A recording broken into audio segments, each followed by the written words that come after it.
Assalamualaikum warahmatullahi wabarakatuh. Alhamdulillahi wa kafa. Wassalatu wassalamu ala rasulihil mustafa wa ala alihi wa ashabihi wa man ihtada. Amma ba'd. Puji dan syukur alhamdulillah kita haturkan kehadiran Allah Subhanahu wa taala. Salawat dan salam semoga Allah sampaikan keharibaan Nabi kita Muhammad sallallahu alaihi wasallam.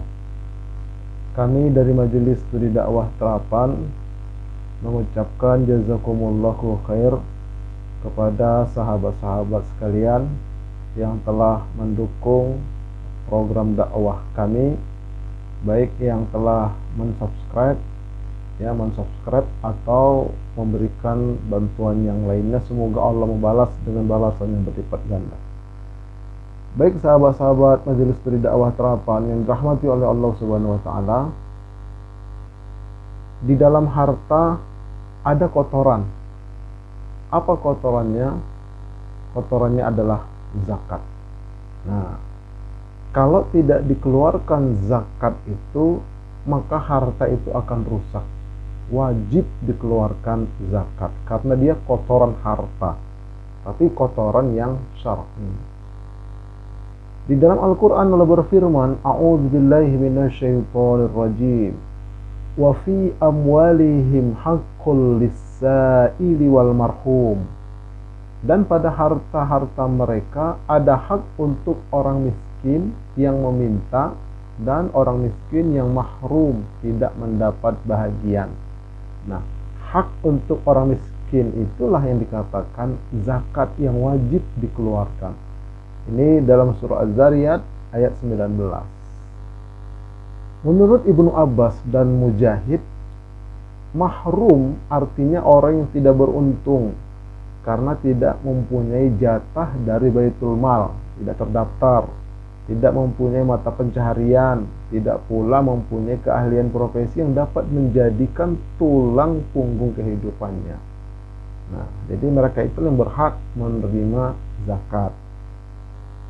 Oke, bersihkan harta dengan infak, zakat dan sedekah. Di dalam surah At-Taubah ayat 103 Allah berfirman, "Khudz min amwalihim shadaqatan tutahhiruhum." Ambillah dari sebahagian harta mereka itu sedekah, tutahhiruhum.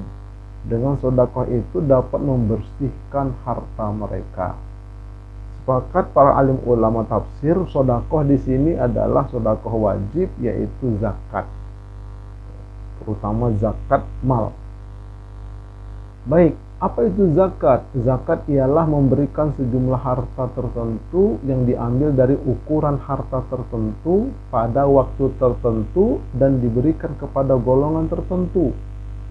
Oleh karena itu, zakat itu adalah sepelit-pelit orang memberi, sebab dibatasi semuanya.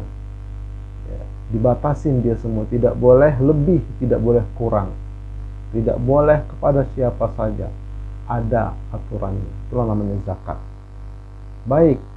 Nah, zakat itu terbagi dua. Yang pertama zakat fitri atau zakat fitrah.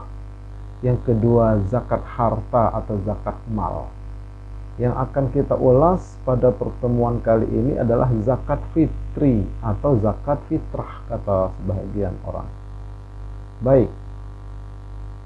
Waktu zakat fitri atau zakat fitrah, waktu mengeluarkannya ada 4. Yang pertama, masuk waktu, yaitu malam pertama Ramadan.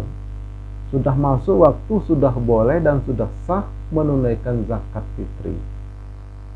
Ini menurut sebagian ulama. Kemudian waktu afdol, 2 hari sebelum lebaran Idul Fitri. Yang ketiga, waktu wajib maghrib malam lebaran hingga khotib naik mimbar. Kemudian di luar waktu khotib turun dari mimbar, dari khutbah Idul Fitri. Mari kita lihat penjelasannya.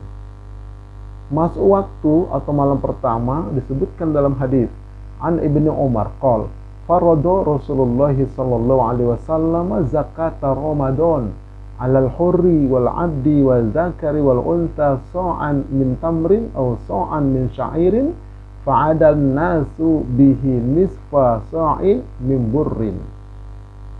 Dari Ibnu Umar berkata, Rasulullah sallallahu alaihi wasallam mewajibkan zakat Ramadan atas orang merdeka, hamba, pria dan wanita, dan seterusnya. Nah, jadi zakat Ramadan itu maknanya begitu masukin bulan Ramadan sudah sah, sudah diterima zakatnya. Yang pertama, yang kedua, waktu afdol 2 hari sebelum lebaran. Wa kana Ibnu Umar radhiyallahu anhuma yu'tiha allazina yaqbalunaha wa kanu yu'tuna qabla al-fitri bi yaumin aw yaumain. Dan Ibnu Umar biasa memberikan zakat fitri kepada orang-orang yang menerimanya. Mereka itu diberi sehari atau 2 hari sebelum Idul Fitri. Nah, tujuannya apa? Agar mereka nanti itu di Idul Fitri bisa makan, ya, bisa menikmati, sebab ada jeda waktu 2 atau 1 hari untuk mempersiapkannya. Kalau diberikan malam takbiran itu, kapan mereka bisa mempersiapkan yang lainnya, lauk pauknya dan sebagainya. Nah, jadi oleh karena itu, ya, 2 hari sebelum Lebaran Idul Fitri, disitulah hendaknya kita menunaikannya. Baik, yang ketiga, waktu wajib, yaitu maghrib malam Lebaran hingga khotib naik mimbar. An Ibnu Umar radhiyallahu anhu qala farada Rasulullah sallallahu alaihi wasallam zakatal fitri sa'an min tamrin aw sa'an min sya'irin 'alal 'abdi wal hurri wal zakari wal unsa was saghiri wal kabiri minal muslimin wa amara biha an tu'adda qabla khurujin nasi ila sholati. Rasulullah SAW mewajibkan zakat fitri dengan 1 sa' korma atau 1 sa' gandum bagi setiap muslim yang merdeka maupun budak, laki-laki maupun perempuan, anak kecil maupun dewasa. Zakat tersebut diperintahkan dikeluarkan sebelum orang-orang keluar untuk melaksanakan sholat Id. Nah, jadi sebagian ulama mengatakan waktu maghrib itu juga sudah termasuk, mulai masuk itu waktu wajib sampai menjelang orang sholat Id, sampai khotib di atas mimbar, itu waktu wajib. Baik, kapan seseorang mulai terkena kewajiban membayar zakat fitri? Ini dia, wajib membayar zakat fitri apabila seseorang bertemu terbenamnya matahari di malam hari raya Idul Fitri. Ini pendapat Imam Asy-Syafi'i.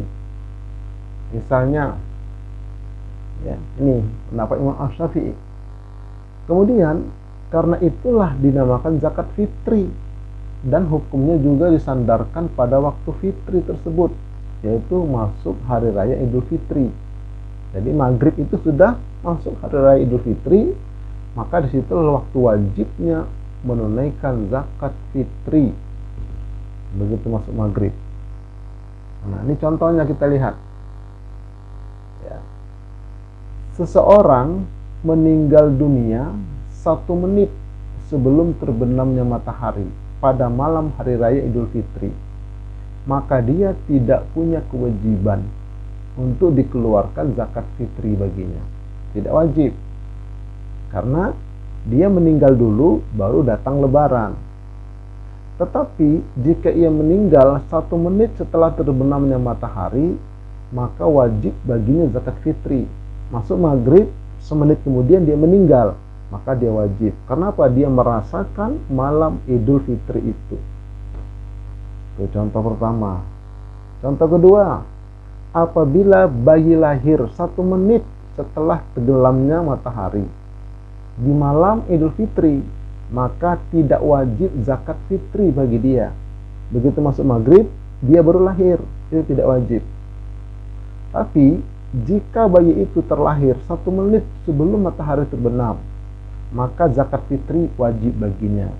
Ini lahir ini, begitu dilahir, masuk malam maghrib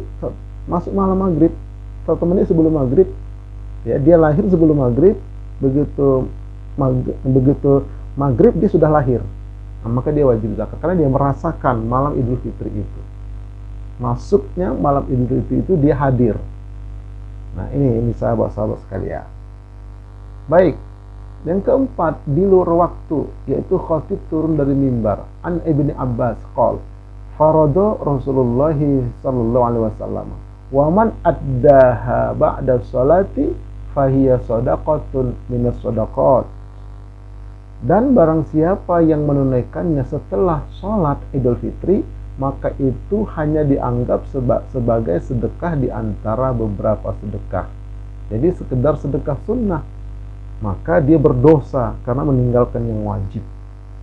Kalau khatib sudah turun dari mimbar di mana seseorang itu berada. Karena itu nih, hati-hati nih. Ya, beberapa hari ke depan lagi masih ada waktu, kita segera tunaikan zakat fitri atau zakat fitrah ini. Baik, berupa apa dan berapa ukuran zakat fitri itu? Aba Sa'idin Al-Khudri radhiyallahu anhu yaqul, kunna nukhriju zakatal fitri sa'an min ta'amin aw sa'an min sya'irin aw sa'an min tamrin aw sa'an min aqitin aw sa'an min zabibin.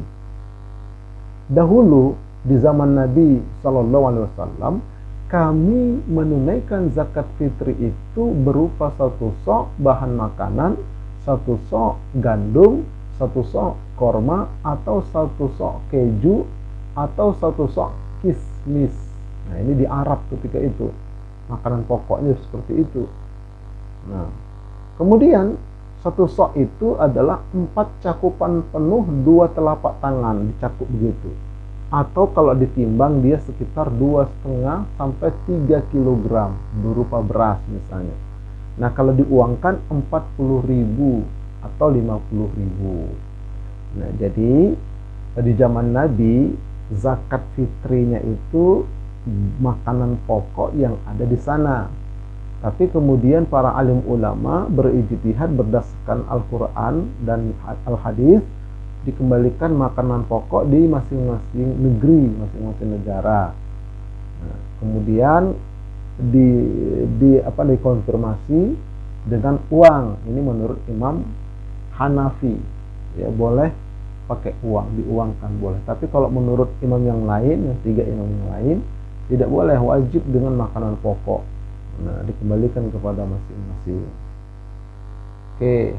Siapa yang wajib berzakat fitri? Hadatsana Sahl ibn Hanzaliyah faqala Rasulullah sallallahu alaihi wasallam, man sa'ala wa indahu ma yuknihi fa inna ma yastaksiru minan nar. Faqalu ya Rasulullah wa ma yuknihi? Qala ay yakuna lahu shiba'u yaumin aw lailatin wa yaumin. Barang siapa yang meminta-minta, sengaja dia minta zakat ya, padahal dia memiliki sesuatu yang mencukupinya, dia mampu. Artinya siapa yang menerima zakat fitri atau zakat mal padahal dia mampu, maka sesungguhnya dia telah mengumpulkan bara api. Itu bahayanya itu. Makanya hati-hati menerima zakat. Saya pribadi, saya tidak mau menerima zakat. Tapi kalau infak dakwah, hadiah, sedekah boleh. Karena zakat itu betul-betul bagi orang tertentu dia.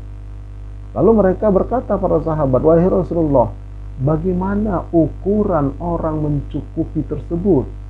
Rasulullah bersabda, seukuran makanan yang mengenyangkan untuk sehari semalam di hari raya tersebut. Untuk sehari atau untuk sehari semalam di hari raya Idul Fitri. Kalau dia di hari raya itu punya makan kenyang keluarganya, itu sebetulnya belum berhak menerima zakat fitri. Tapi kalau kita perhatikan sekarang, orang menerima zakat fitri itu di rumahnya TV-nya besar, 60 inci, motornya pun bagus, ada 2, ada 3, kulkasnya 6 pintu. Walaupun dia katanya ngontrak. Nah, ini yang terjadi. Akhirnya tidak jelas, padahal di pinggiran-pinggiran kota besar itu, di kampung-kampung, di dusun-dusun itu banyak yang susah, tapi nggak tersentuh. Kenapa? Itulah tadi masalahnya, ya, kurang kita ini, ya, kurang pendataan. Nah, begitu juga tentang amilnya nanti. Amilnya kebanyakan amil dadakan, kayak tahu digoreng dadakan begitu. Jadi harusnya amil itu dikasih SK oleh pihak masjid, bertugas 3 tahun, dia mendata sekitar masjid. Didata yang betul-betul orang miskin itu, fakir itu bagaimana. Kalau tidak ada, ya sudah dialihkan kerjasama sama daerah-daerah yang jauh di sana. Baik, zakat fitri adalah pembersih jiwa dan untuk fakir miskin saja. An Ibni Abbas qala farada Rasulullah sallallahu alaihi wasallam zakat al-fitri tuhratan lis-sha'im min al-lagwi warafati wa tu'matan lil masakin. Dari Ibnu Abbas berkata, Rasulullah sallallahu alaihi wasallam mewajibkan zakat fitri untuk mensucikan jiwa orang-orang yang berpuasa dari bersenda gurau dan kata-kata keji. Nah, jadi kalau kita sudah menunaikan zakat fitri, maka ya keluarga kita itu insya Allah jiwanya bersih. Nah, dikarenakan jiwa bersih inilah para ulama mengatakan ini zakat fitrah, karena untuk membersihkan jiwa, fitrah bersih, suci. Nah, jadi ada 2 nama, zakat fitri ada hubungannya dengan Idul Fitri, malam takbiran. Zakat fitrah ada hubungannya dengan jiwa, pensuci jiwa. Jadi jiwanya suci, nanti ini Idul Fitri itu nanti kembali suci, kembali fitrah, karena sudah disucikan dia. Nah, kemudian fungsi yang kedua, untuk memberi makan fakir miskin. Oleh karenanya sebagian ulama mengatakan zakat fitri ini, zakat fitrah ini mustahiknya hanya 2, fakir miskin. Tidak boleh diberikan kepada amil, kepada gharim, dan yang lainnya tidak boleh. Sebagian ulama hanya untuk fakir miskin zakat fitri itu. Tapi kalau zakat mal nanti kita akan kaji insya Allah, itu boleh untuk 8 asnaf, ya, 8 golongan. Tapi zakat fitri hanya 2, fakir miskin. Baik sahabat-sahabat sekalian, ilal liqa ma'assalamah. Insya Allah kita akan lanjutkan nanti pada zakat mal, ya, zakat profesi, zakat tabungan, zakat perniagaan dan sebagainya. Wallahu a'lam bishawab. Wallahul muwafiq ila aqwamit thoriq. Subhanakallahumma wa bihamdik asyhadu an la ilaha illa anta astaghfiruka wa atubu ilaik. Semoga bermanfaat. Sampai jumpa. Assalamualaikum warahmatullahi wabarakatuh.